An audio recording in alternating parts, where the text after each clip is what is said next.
негизи адамда эки периодный возраст болот экен да, переходный возраст.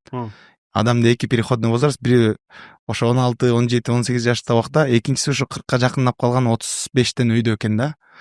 Ошол моментте адам эки жолу өзгөрөт экен, то есть психологически эки эме болот экен да.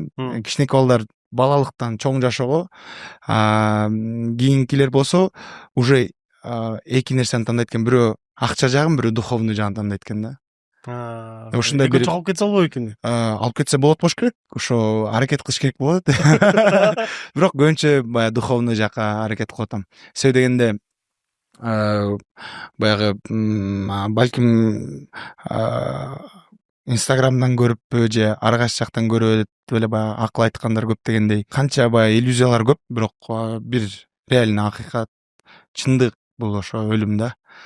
Анан өлгөндөн кийин ар жак мындай туура ойлонсочу, адам эгер реально ойлосо, баягы көбү айтат, реальный жашоо бул сен көрүп аткан, сен реально ойлонбойсуңбу дегенде, бул жашоодогу баягы мындай ишти кыл, муну кыл, тигини кыл, мындай духовный жакты баягы экинчи, үчүнчү планга ташта деген сөз болуп калып атат да. Реально ойлонсо, эгер адам, любой адам өлөт.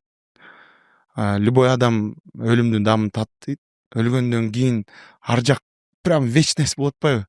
Ар жактан, ошол жактан кедей болсоң, ошол жактан реально слабый болсоң, ошону реально проигрыш болуш керек деп ойлойм да.